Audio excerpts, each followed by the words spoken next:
नमस्कार विद्यार्थियों, हमने पिछले कुछ वीडियोज़ में अलाउद्दीन खिलजी के बारे में अध्ययन किया। अलाउद्दीन खिलजी के प्रशासनिक कार्यों, आर्थिक कार्यों, विजयों इत्यादि के संबंध में अध्ययन किया। आज हम मोहम्मद बिन तुगलक के प्रशासनिक कार्यों के संबंध में अध्ययन करेंगे। इससे पूर्व हम अलाउद्दीन खिलजी के बाद के शासकों एवं तुगलक वंश के संस्थापक इत्यादि के बारे में थोड़ी चर्चा कर लेते हैं। अलाउद्दीन खिलजी की जनवरी 1316 ईस्वी में मृत्यु हो जाती है। उसके बाद उसका पुत्र शिहाबुद्दीन उमर शासक बनता है, जो कि अल्पायु होता है। इस कारण इस दौरान मलिक काफूर शिहाबुद्दीन का संरक्षक बनके जो सारे अधिकार है अपने हाथों में सुरक्षित कर लेता है। 35 दिन के सत्ता उपभोग के बाद काफूर की हत्या अलाउद्दीन के तीसरे पुत्र मुबारक खिलजी के द्वारा कर दी जाती है तथा उसके बाद मुबारक खिलजी शिहाबुद्दीन उमर का संरक्षक नियुक्त हो जाता है और कालांतर में 3-4 महीने के बाद शिहाबुद्दीन को अंधा करके जेल में कैद कर लेता है। इसके बाद कुतुबुद्दीन मुबारक खिलजी स्वयं शासक बन जाता है, जिसका कार्यकाल 1316 से 1320 ईस्वी तक रहता है। कुतुबुद्दीन मुबारक खिलजी ने अलाउद्दीन के कुछ महत्वपूर्ण आदेशों जैसे बाजार नियंत्रण, कठोर दंड व्यवस्था, महत्वपूर्ण व्यक्तियों को जागीरें वापस करना इत्यादि आदेशों को रद्द कर दिया। ये प्रथम शासक था जिसने स्वयं को खलीफा घोषित किया। मुबारक शाह के वजीर नासरुद्दीन खुसरो शाह ने 15 अप्रैल 1320 को उसकी हत्या कर दी और स्वयं दिल्ली की गद्दी पर विराजमान हो गया। नासरुद्दीन खुसरो शाह हिंदू धर्म से परिवर्तित मुसलमान था और उसने पैगंबर के सेनापति की उपाधि ग्रहण की थी। लगभग 4.5 माह के शासन के उपरांत 5 सितंबर 1320 को गाजी मलिक एवं खुसरो शाह के मध्य युद्ध होता है, जिसमें खुसरो शाह पराजित हुआ और 7 सितंबर 1320 को गाजी मलिक ने अलाउद्दीन के 1000 स्तंभों वाले महल में प्रवेश किया और 8 सितंबर को दिल्ली के तख्त पर बैठा। गाजी मलिक या तुगलक गाजी गयासुद्दीन तुगलक के नाम से सिंहासन पर बैठा और तुगलक वंश की नींव रखी। अतः विद्यार्थियों, जो तुगलक वंश का जो संस्थापक है वो गयासुद्दीन तुगलक था। गयासुद्दीन तुगलक के बाद जो अगला शासक बनता वो था मोहम्मद बिन तुगलक, जो कि गयासुद्दीन तुगलक का पुत्र था। ये 1325 ईस्वी में शासक बना और इसका कार्यकाल 1351 ईस्वी तक रहा। मोहम्मद बिन तुगलक का मूल नाम उलुग खां था। राजमुंदरी के एक अभिलेख में मोहम्मद तुगलक अथवा इसका अन्य नाम जोना खान भी मिलता है। मोहम्मद तुगलक को दुनिया का खान कहा गया है। विद्यार्थियों, सल्तनत का सर्वाधिक विलक्षण व्यक्तित्व वाला शासक था मोहम्मद बिन तुगलक और यह सर्वाधिक शिक्षित शासक भी था सल्तनत का। इसे अरबी, फारसी इत्यादि भाषाओं का ज्ञान था। विद्वान था ये अरबी फारसी का तथा ज्ञान विज्ञान की विभिन्न विधाओं जैसे खगोल शास्त्र, दर्शन, गणित, चिकित्सा विज्ञान, तर्कशास्त्र आदि में यह पारंगत था।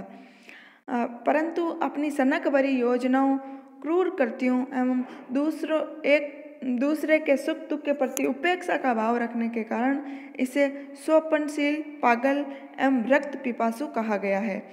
सर्वप्रथम मोहम्मद बिन तुगलक ने ही बिना किसी भेदभाव के योग्यता के आधार पर पदों का आवंटन किया। दिल्ली सल्तनत इस समय 23 प्रांतों में बंटा हुआ था। दिल्ली सल्तनत की सीमा का जो सर्वाधिक विस्तार है वो मोहम्मद बिन तुगलक के शासनकाल में ही हुआ था।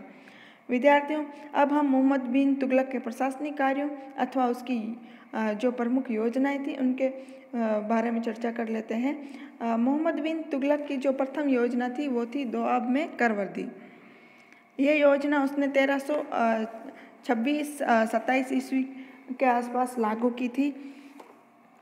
विद्यार्थियों, ये जो उसकी योजना थी दोआब में करवर्दी, इसका जो महत्वपूर्ण उद्देश्य जो था वो शायद ये था कि दोआब चूँकि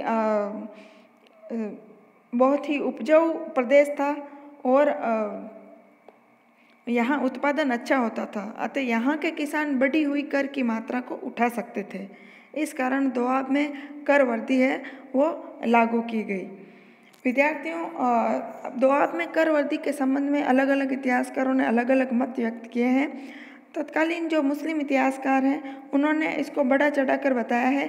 बर्नी ने बताया है कि दोआब में जो कर वर्दी है वो 10 से 20 गुना वर्दी की गई।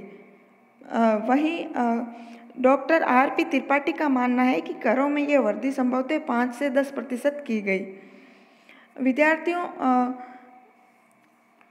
कुछ अन्य जो इतिहासकार हैं उनका कहना है कि जो दोआब में जो कर वर्दी है वो कृषि करों में वर्दी नहीं की गई थी, बल्कि उसने गृह कर और चारागाह कर वापिस लगा दिए थे। पुराने कर जो कि अलाउद्दीन खिलजी ने लगाए थे उन्हीं को पुनः लागू किया था, नए कर नहीं लगाए थे। जो भी हो, ये जो बढ़े हुए कर थे जिस समय लागू किए गए थे, दुर्भाग्य से उसी वर्ष अकाल और तदुपरांत प्लेग की महामारी फैल गई। इससे किसानों की हालत है वो अत्यंत खराब हो गई। इसके अलावा फिर भी जो अधिकारी वगैरह नियुक्त किए थे मोहम्मद बिन तुगलक ने, उन्होंने जो राजस्व कर्मचारी थे उन्होंने किसानों के साथ अत्यधिक कठोरता बरती करों को वसूल करने में। इससे किसानों की दशा और दयनीय हो गई और अत्याचारों से बचने के लिए अपने खेत और गांव छोड़कर जंगलों में भाग गए। जब सुल्तान को सूचना मिली कि जो दोआब की जनता है विद्रोही हो गई है और कर चुकाना नहीं चाहती, तो सुल्तान सेना लेकर दोआब गया और जनता को कड़ा दंड दिया। परंतु जब वास्तविक स्थिति का सुल्तान को पता चला तो इस संकटापन्न स्थिति में सुल्तान ने कृषकों को सहायता प्रदान करने के लिए केंद्र में कृषि विभाग अर्थात दीवान ए अमीर कोही की स्थापना की, अकाल राहत संहिता तैयार करवाई, सिंचाई के लिए सैकड़ों कुएं खुदवाए तथा अकालग्रस्त कृषकों को कृषि ऋण, जिसे तकाबी कहा गया है, 2 करोड़ टंका का तकाबी ऋण प्रदान किया गया। और ये ऋण किसानों को हल खरीदने, बीज, बेल इत्यादि खरीदने के लिए ऋण दिया गया। इस प्रकार विद्यार्थियों, चूँकि दोआब में अकाल पड़ गया था तो ये योजना असफल हो गई और हजारों किसान उजड़ गए। राज्य को बहुत आर्थिक हानि उठानी पड़ी और सुल्तान की बहुत बदनामी हुई और दोआब में कर वर्दी को वापस ले लिया गया।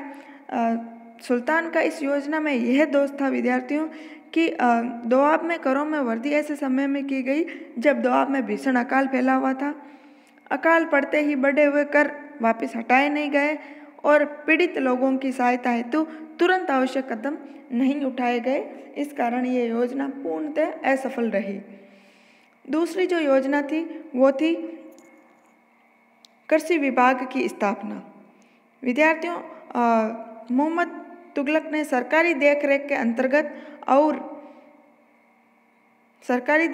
अंतर्गत और राज्य की ओर से सीधी आर्थिक सहायता देकर कृषि योग्य जो भूमि थी उसका विस्तार करने की योजना बनाई। इसके अंतर्गत सुल्तान ने एक कृषि विभाग का गठन किया जिसे दीवान ए कोही कहा गया।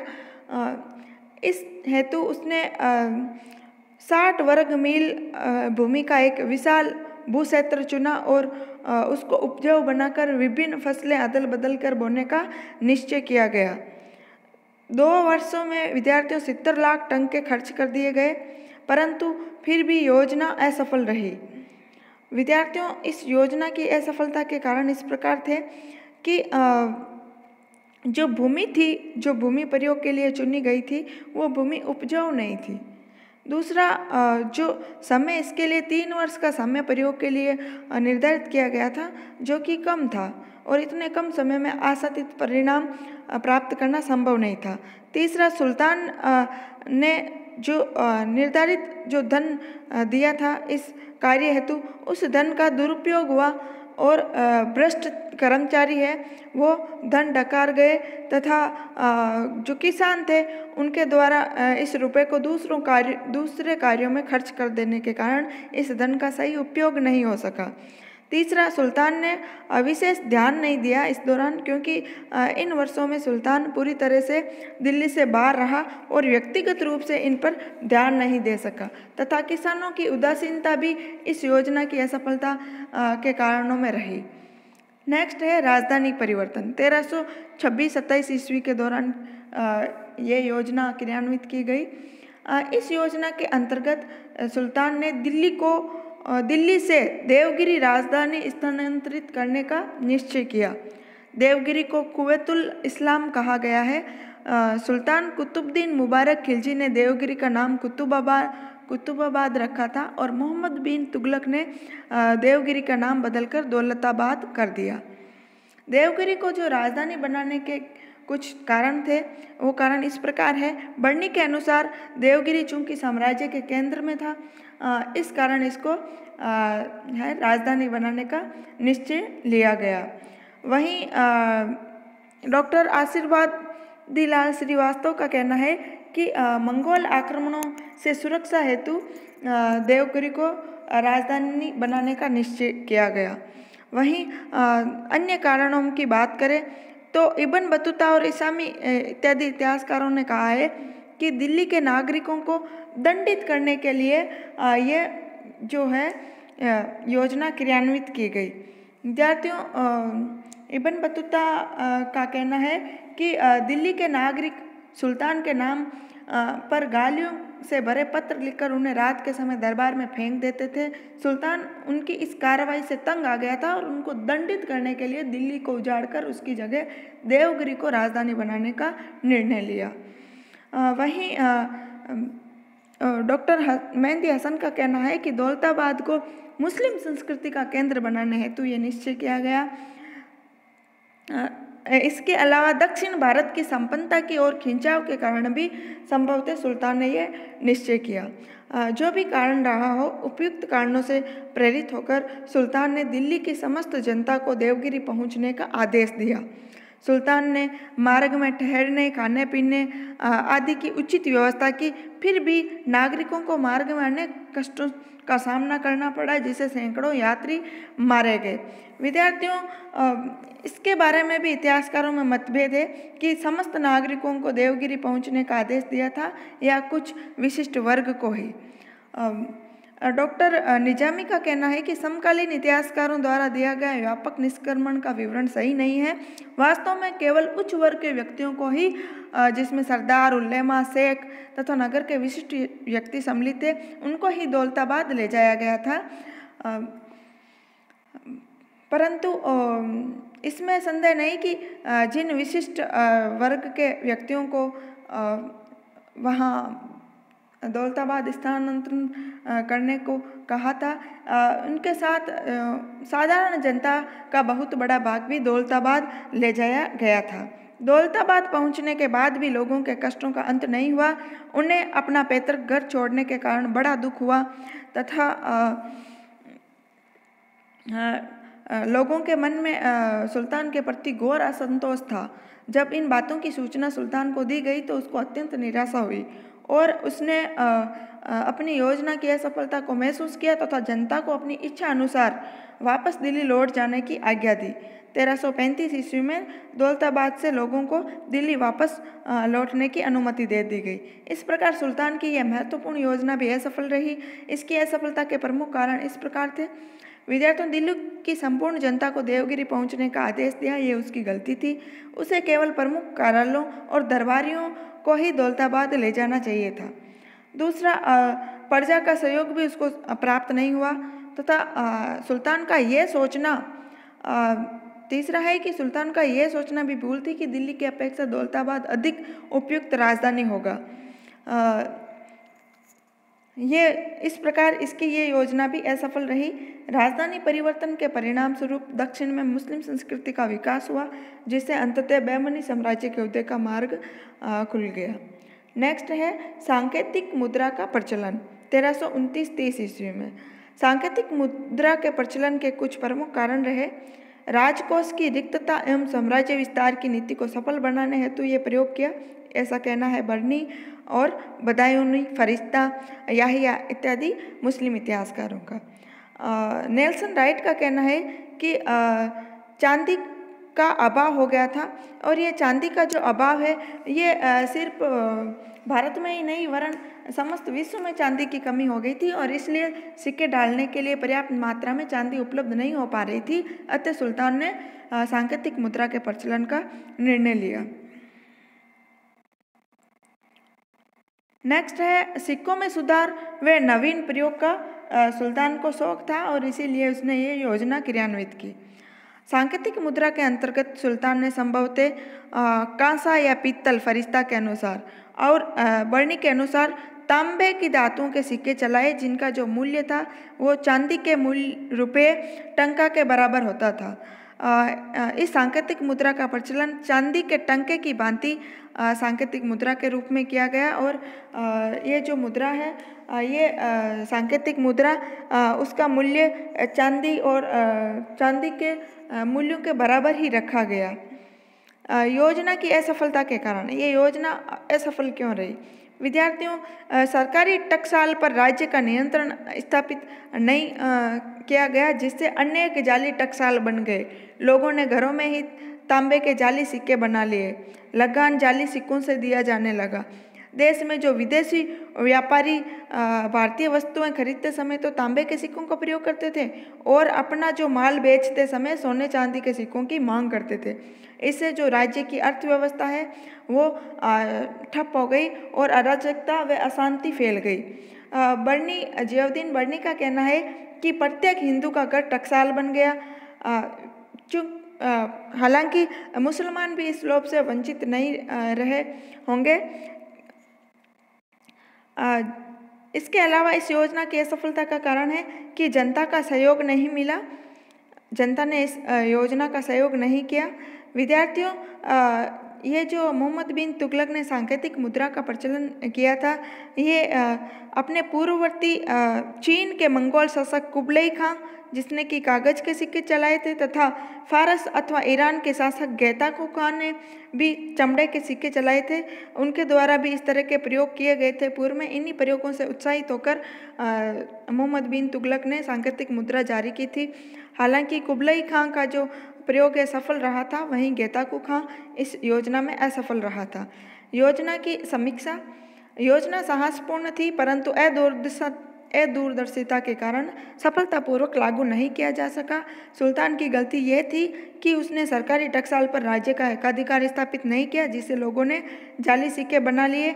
इसके अतिरिक्त ये योजना समय से आगे होने के कारण जनता इसका महत्व समझ नहीं सकी और सफल बनाने में कोई सहयोग नहीं दे सकी। नेक्स्ट है खुरासान विजय की योजना। बर्नी के अनुसार कुछ विदेशी अमीरों की सलाह पर मोहम्मद तुगलक ने खुरासान और ईरान विजय की योजना बनाई। खुरासान को जीतने के लिए सुल्तान ने 3,70,000 सैनिकों की विशाल सेना को 1 वर्ष का अग्रिम वेतन दे दिया। परंतु इसी दौरान मध्य एशिया की राजनीतिक स्थिति में परिवर्तन हो गया था और वहाँ सेना भेजना खतरनाक हो गया था तथा दोनों देशों के मध्य समझौता हो गया था जिससे सुल्तान की ये योजना भी असफल रही और आर्थिक रूप से हानि सुल्तान को उठानी पड़ी तथा सेना से निकाले गए सैनिकों के सामने बेरोजगारी की समस्या उत्पन्न हो गई तथा जनता में सुल्तान की छवि भी इससे खराब हुई। नेक्स्ट है कराचिल अथवा कराजल पर आक्रमण। 1337-38 ईस्वी में कराचल जो है, कराचल का हिंदू राज्य हिमालय की तराई में स्थित आधुनिक कुमायूं जिले में था। उत्तरी सीमाओं को सुरक्षित करने की दृष्टि से सुल्तान ने अपने भतीजे खुसरो मलिक के नेतृत्व में एक विशाल सेना भेजी।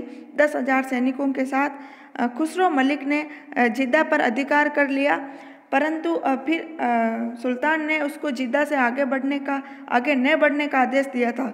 किंतु जो खुसरो मलिक था वो अपनी सफलता से उत्साहित होकर सुल्तान के आदेशों की परवाह न करते हुए तिब्बत की ओर उसने बढ़ना शुरू कर दिया। परंतु शीघ्र ही वर्षा ऋतु प्रारंभ हो गई। भीषण वर्षा, दुर्गम पर्वतीय क्षेत्र, रसद की कमी तथा पहाड़ी लोगों के आक्रमण आदि के कारण सारी जो मुस्लिम सेना है वो नष्ट हो गई। इब्न बतूता के अनुसार केवल सैनिक अथवा अधिकारी ही बचकर वापस आ सके। इस तरह ये योजना भी असफल रही। नेक्स्ट है मंगोल आक्रमणकारी तर्मासरीन को घूस देना। मोहम्मद तुगलक के समय 1327 ईस्वी के लगभग 1327-28 ईस्वी के लगभग ट्रांस ओशियाना के मंगोल शासक तर्मासरीन ने एक विशाल सेना के साथ भारत पर आक्रमण किया था और इतिहासकारों का कहना है कि सुल्तान इस आक्रमण को रोकने में विफल रहा था और अंततः उसे धन अथवा घूस देकर वापस भेजना पड़ा। इससे सुल्तान की कड़ी आलोचना हुई। मोहम्मद बिन तुगलक की योजनाओं की असफलताओं के कारण, चूंकि जो तुगलक था हट्टी और उतावला था, योजनाओं पर गंभीरतापूर्ण विचार विमर्श नहीं किया, उग्र और क्रोधी स्वभाव का था, धैर्य संयम दूरदर्शिता का इसमें अभाव था, मानव चरित्र का पारख नहीं था, अधिकांश अधिकारी भ्रष्ट अधिकारी नियुक्त कर दिए, उलेमा वर्ग का विरोध चल रहा था, उलेमाओं के इसने विशेषाधिकार समाप्त कर दिए थे, राजनीति में हस्तक्षेप करने का अवसर नहीं दिया। उदार विचारों के कारण उलेमाओं ने मुसलमानों को सुल्तान के विरुद्ध भड़काया और आलोचना की। इस कारण मोहम्मद बिन तुगलक के विरुद्ध उलेमा वर्ग का विरोध था तथा इसने परामर्शदाताओं की उपेक्षा की। प्रजा का सहयोग नहीं मिल पाया। योजनाओं का समय से आगे होना, प्रतिकूल परिस्थितियों में योजनाएं लागू करना, जैसे दोआब में अकाल पड़ जाना, कराचिल में भीषण वर्षा, विदेशी अमीरों द्वारा विश्वासघात अर्थात विद्रोह कर दिए गए। अपनी महत्वाकांक्षी असफल योजनाओं के कारण मोहम्मद तुगलक को असफलताओं का बादशाह कहा जाता है। एल्फिंस्टन ने यह मत व्यक्त किया है कि मोहम्मद बिन तुगलक में पागलपन का कुछ अंश था। तो विद्यार्थियों, आज हमने मोहम्मद बिन तुगलक के प्रशासनिक कार्यों व उसकी योजनाओं के बारे में अध्ययन किया। आज का वीडियो यहीं समाप्त करते हैं। धन्यवाद।